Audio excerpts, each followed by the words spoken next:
Xolesterini salmaq üçün sizə resept deyirəm. Bunları qaydasında elə ki, hər gün səhər-səhər götürürsünüz bir çay qaşığı zəncəfil, bir çay qaşığı darçın, bir çay qaşığı kurkumin, yəni sarı köy tozu və bir çimdik qarabiber, olmasa da olar. Adamlar var ki, biraz mədəsi həssasdır. Sonra bir xörək qaşığı bal, bir stəkan suda həll edirsiniz. Bir limonu da şirəsinin üstünə sıxırsınız, qəbul edirsiniz. Bir aydan sonra yoxladım, çox fərqli bir nəticə alınacaq.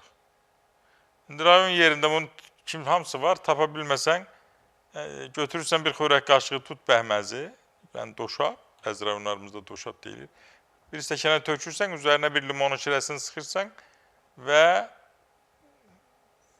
isti su əlavə edirsən, qarışdırırsan, gündə 3 dəfə, yeməkdən yarım saat əvvəl qəbul edirsən və sağ böyür üstə uzanırsan. Həm öd qovucudur, qaracərini təmizləyir, həm də qanda xolesterinin miqdarını qaydaya salır.